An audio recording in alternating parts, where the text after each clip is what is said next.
Miss Wohlgemuth, chatting with you about your career, and also with an emphasis on advice for students who want to pursue a major or a career in the history field. So first of all, why did you decide to be a high school history teacher? I decided I wanted to teach, and the subject came along for the ride. When I was in college, in the summer, I was involved in teaching color guard camps and dance camps, and they were mostly for high school students. And I realized I really liked teenagers. I liked that age group. When I was younger, I was in dance. I really liked being able to teach people dances, like kind of funny that in 6th grade, I taught my best friend the sword dance. It's a Scottish dance because I was in Scottish Highland dancing when I was younger. Oh, and the two of us performed it for like a talent show. And I recall like, gosh, I was 12 years old and I was breaking down the steps teaching my best friend this dance. And I thought, you know, in retrospect, like, oh, I know how to like break things down, and I really love, you know, just sharing knowledge and wanting to teach. So then I put it together of like, I love teenagers, and my major in college was anthropology with an emphasis in archaeology because I was really interested in that when I was out of high school. And I thought I would be an archaeologist, but going through college, I thought, well, if you're going to be an archaeologist, you have to continue your education to really go further. And then what do you do? Become a professor. So when I graduated with my bachelor's, I decided to get into a credential program. And because my major was so finite within the 7 sub-disciplines of social science, I took a whole year of college courses to round it out. So I took like Western civilization and economics and political science, and I just kind of rounded out my knowledge base. And then I did a credential program. Again, I just knew like, I know how to teach. I just need to know like what to teach. That was like for a couple of years, I was learning like what I needed to teach because I knew inside, like, I know I can teach. You know, those two things kind of came together. Like the subject matter came along for the ride. The first thing is the love for teenagers, the love for other people and making relationships. I would say if anyone was interested in teaching, number one, you have to be not an extrovert, because there's definitely introverts, but you have to like people. You have to want to make relationships, because that's that interaction. That's what made this last quarter so hard, is seeing your faces. And then when I want to teach and I want to see that instant, you know, gratification. Like students, like if I get blank looks, I'm like, oh, they don't understand what I just said. And when I say something and I see the lights go on, I'm like, yeah, we're getting it. It was really hard to do the distance learning. But yeah, I would suggest that if someone loves their subject, that's great. But you really got to love the people that you're educating, I think, more than the subject. I would not imagine you teaching something else other than history. I love it so much, and you express so much passion for it. And yeah, I would think the other way around. You found this passion for history, and then you thought, I would teach it. Yeah, isn't that funny? When I first started teaching, I just taught like on-level U.S. history and global studies. So it was the juniors and freshmen. And then after a few years, I saw my colleagues retire, and they used to, you know, teach like the upper levels. And I kind of said, well, it's good to have a change. Like, it's good for a challenge. And when I challenged myself to doing APUS, I kind of slid into it of like, ooh, I like this deal. I like knowing information. And the first year, I remember my first year doing AP, someone asked me early in the year, like, why do other countries hate America so much? And I remember saying like, well, I can't really tell you now, but I'm reading the book with you. So when we get there, I'll let you know. I like literally read the textbook. I was like maybe one chapter ahead of my students that year, my first year doing AP, but it was so worthwhile. Like at the end, I held that, you know, tome of a book and I'm like, I read this. You know? It was so rewarding. The learning never stops. The learning keeps on going while Yeah. you're teaching.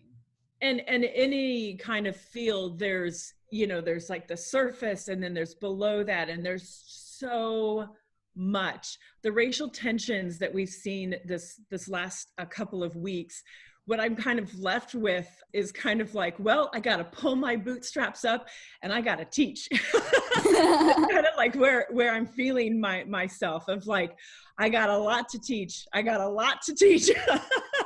You know, like you have to kind of see like, what can I personally do? And I feel like a responsibility of like, I need to, you know, to educate. We need to have more conversations. So could you tell us about a typical day of yours and how you go to the campus and then and the day? Actually, I'll start with, I think my very first year when I just got the job, because I've always been at Amador. I don't have teaching experience any other school. And when I got the job and I got the keys to my classroom, I went in and I had like a 800 square foot office that I just occasionally had to share with like 30 to 36 students at one time. And it was so exciting to like be in that room and say like, okay, I get to like make it my own. And when you're a first year teacher, you don't have like the projects yet, you know, because the students have to make the projects to put on your walls. So you buy like, you know, just kind of like store-bought posters and you put them up in your room and you try to decorate your room so it's not like this naked room when the students arrive. So I'd say like typically I show up, you know, in my classroom and I kind of get set, I get ready for the day. I'm not good at like planning that morning. I really like to plan ahead. And so I will enter the room in the morning already knowing like today I'm doing this and this, and the agenda's probably already written up on the board. If not, you know, I'm doing that. I set up the music. And so I queue up my songs for my two different classes. I usually don't arrive that early in the morning because I'll stay later in the afternoon. Like I like to do the work afterwards. When school starts, I kind of just like click into like that mode of like, here we are, you know, we're teaching. And it's funny, if anything from my private life comes in during the day, I have like this like weird, like no two worlds are colliding. One time, my husband showed up years ago to deliver something, and I don't think I was expecting him. And he walked through my door, and I was like, like, I do not know what to do because I just kind of like get into, you know, like get into a role, and I just kind of like, you crank through the lessons. You're trained by the bell. There's kind of a joke in education that you don't get to use the restroom when you really want to. You train yourself to go by the bell. You know, like, oh, okay. And when there's like 2 hours before you have another break, you're like, okay, I got 2 hours. I just have to, you know, muster it up. One of my not favorite things, because I love to have, you know, people in the classroom, but when the day is done, I love sitting down and like reworking my lessons, and I write notes to myself the next time I teach it, like do this first, take this out. And that's when I then pull up what I'm going to be doing the next day. And I make sure that like all my links are actually working. You know, like if there's videos, I like look at if I'm going to hand something out to the students, like I have to guesstimate how long it's going to take them to do this. And so there's something kind of fun in, first of all, one of the most fun things is for me, lesson planning, because I love like having a new idea and then thinking, okay, I'm going to do this with it, and I'm going to kind of tweak this, and then seeing if it actually works. And when it works, it's phenomenal because you sit back afterwards and you go like, I had an idea, I executed it, and it worked. So I think typical is what you as students would see is like our interaction, and what's beyond that is enormous, because it's the planning, the executing you see. There is the grading afterwards, but there's also, you know, the emails, the communication with staff, with administration, with students, with parents. There's so much more. It's like an iceberg, right? So you're only seeing like a little bit, but there's so much more below the surface. But it can still be really satisfying. Like, I'm a nerd when it comes to like a sharpened new pencil, you know, like Ticonderoga, right? I see that pencil and I see like a blank calendar to plan, and I just get like giddy, and I'm like, oh yeah, like, what are we gonna do, and how am I gonna map out our lessons? So yeah, I think that's kind of typical. What time of the year would you say is the most stressful? I'd say the beginning of the year is the most stressful. I think because you have a brand new set of students, and you roughly have, you know, 150 plus students. So there's all these new faces and names, and, you know, you're trying to create this environment that is inviting. And so, you know, you want to kind of pull the students in, you're kind of selling, you know, your subject to them. But at the same time, there's I'm trying to learn names, and then connecting the names with like personalities. What's kind of funny is like Chloe made an impression. She made an impression early on because she came in, she transferred in the fall. And so when students like transfer in, or there's something like they transferred to a different class, like a different period, there's something in there like that I get hardwired of like, oh, I know that person's name now, and they used to be in second period and they had to move to fifth period or something like that. So the beginning of the year is the most stressful because of learning the new names, trying to sell your class.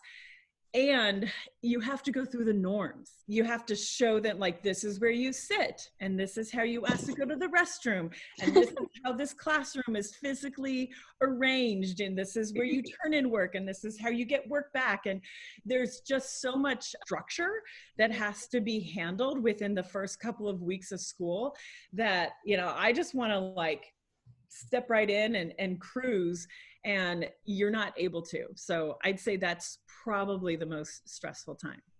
You kind of mentioned why you love teaching history, but what is your favorite part of all that? Like maybe a favorite moment so far, or your favorite part of teaching history? I have like these two examples, and one I'd say like years ago, maybe like 20 years ago, I was teaching on-level U.S. history with a junior level, on-level English teacher.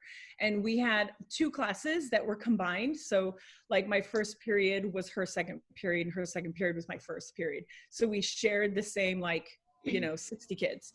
And we called it American Studies. And so she would read a novel that would go along with what we were studying.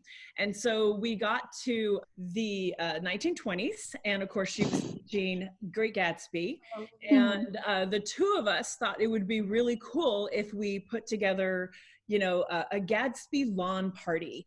And so we designed this lesson that I had already used from some curriculum. And so I just kind of mashed it together, and we split them into groups to present, and there were different topics.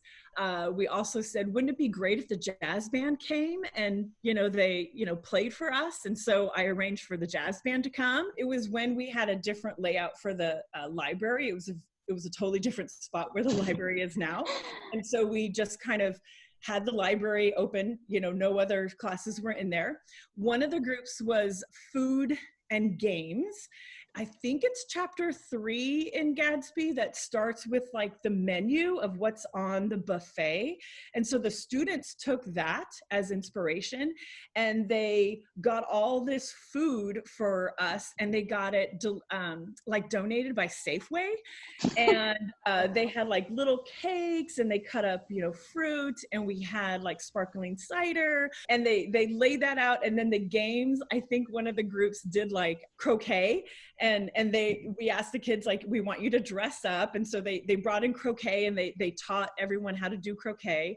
Another one was fashion and advertising, and I had a student who was in the ROP program for beautician school, and she brought in like these styrofoam heads with wigs, and she described like how like they did a finger wave, and she described the haircuts, and I was like, oh my God.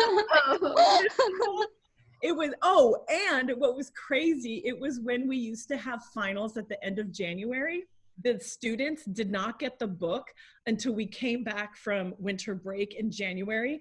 And the teacher and I were like, oh my God, we're giving these kids like 2.5 weeks to read the novel, to do this project. Like, are they going to do it? And this is just on level. This is not advanced placement. And they did it. And it was so amazing. Like, the two of us were sitting in the back, and after every presentation, we were like, like, oh my God. And if you can't already guess, that's how the 20th party came to be. That I and this other English teacher, we did the Gatsby lawn party, and that's 20s Day. That's what the history department does on a totally different scale now, but we started it. So that was a really cool day. Started. Wow. Well, the 18th don't get to participate. I know. Every year I think like, how can we manage it? Or if they don't do 20s, like what we used to do is an Ellis Island simulation, and every student had like an identity, and they would make a name tag, and they try to go through the immigration station, and the teachers were the guards. It was quite something. So we stopped Ellis Island, and we started doing the 20s. So I kind of think like it's good to switch things up. Like maybe we should not do 20s anymore, and we come up with something else, and then I could kind of insert AP a bit more. Yeah, it's really interesting when you get to kind of feel like you're in that era and everything, and see the culture and see what's going on politically and what's going on, and how people dress, how people talk and behave. It's all very cool when something is actually alive in front of you. Yes, exactly. And that's it's such a shame that we were in shelter in place instead of doing the counterculture day, because we would have tie-dyed right after spring break, and we would have, it's really great. So maybe as seniors next year, you'll be able to see it, you know, in like a different light. How has teaching changed for you throughout the because you have been teaching for many years? Well, I joke that it never seems to get easier. And I think it's usually the beginning of the year that it's so exhausting the first few weeks of school that I always ask myself, like, what is it? You would think I could just like show up, and I don't. Like every day I write lesson plans on like a legal pad. Like every single day I still have to write everything down. I know some teachers, you know, after so many years, just like on their way into their room, like, oh, today we'll do this. Like, oh no, I am totally planned out. So what has changed the most? So I would say for social studies, we have done so much more writing than we used to. It used to be a lot of like hands-on learning and, you know, maybe like worksheets. And now there's so much more focus on critical thinking skills and interpretation of like documents. So even AP does that, obviously, but you know, like on-level courses also do document-based questions, and there's so much more writing, so that we're taking home a lot more essays than we used to. So you didn't used to have that book where we have the documents books. Remember you borrowed us all the documents? document books where there's pictures and excerpts, but we don't used to have that? In on-level courses, not really. I mean, you would do, remember what I did when we did Western expansion and I put that Manifest Destiny picture up and I asked you guys, like, what do you see? And we saw like pioneers and we saw the Native Americans and bison, and there were all sorts of things in there. That was more like what we would do. We would like examine images and interpretation of documents, but there was less like writing essays. It was maybe like short answers, but not like full on essays as frequently as they are. I know you did not take a history major, but do you know what other career development options there are for history majors, and what jobs has become recently very popular that's related to history? It's funny you ask this because my middle son, who is going to be a senior in college, has told me he does not want to be a lawyer, and he is a political science major. So I would kind of equate a political science, because it is one of the 7 subdisciplines of social science, that a political science major is similar to if you major in history, and similarly-ish with my major in anthropology, because again, it's one of the 7 subdisciplines. So he's looking at, I could further my education and get a master's, or maybe go get a PhD, and I could teach, right? I could teach a higher level like college, or he could work for a think tank. He could work on a political campaign. For like a history major, it's really important to just have that bachelor's. My dad gave me great advice when I went off to college, that he was like, God bless you, you want to study archaeology? Because he was like, he didn't see me doing that for a career. And I agree. But he said, you know what, I just want you to go to college. Don't change your major, just get in and get out in 4 years. And then once you have a bachelor's, decide what you want to do. If someone has a passion for instance, like my son, political science, or for history, or for like geography. So geology would be in the sciences, but geography is one of those subdisciplines, or even like psychology. Then do that, get your bachelor's, and then other doors can open for you. There is such a need for, even in the private sector, for people that have life skills and communication skills. And there's nothing like a social science major that has those kind of communication skills. So you can become a trainer for a company. I had a friend who was a physics teacher in high school, and he left education and became a trainer for IBM. And so he ran trainings for them, and he's a total great communicator because he used to be a teacher. So I am fully of the, encouraging, study something that makes you happy and that you really like, and you will find something to do with it. So my question is, if you could travel back and live in any era you can in American history, which one would you choose? I think maybe the Revolutionary era. What's fun is there is a historian that I absolutely love, Carol Birkin. She wrote A Brilliant Solution, which was on the Constitutional Convention. And I, this summer, will be able to do a Zoom course that she is leading and having discussion. And it is, I'm taking 2 from her. One is Hamilton's America, which is going to be amazing. And the other one is Women in the American Revolution. And I'm so excited. So I think to go back and like be like a, kind of tough woman, like a colonist, and be like, enough is enough, and do as much as you can for a cause. I think that would be a really exciting time. But I think the like everyday living would be I would not fit in.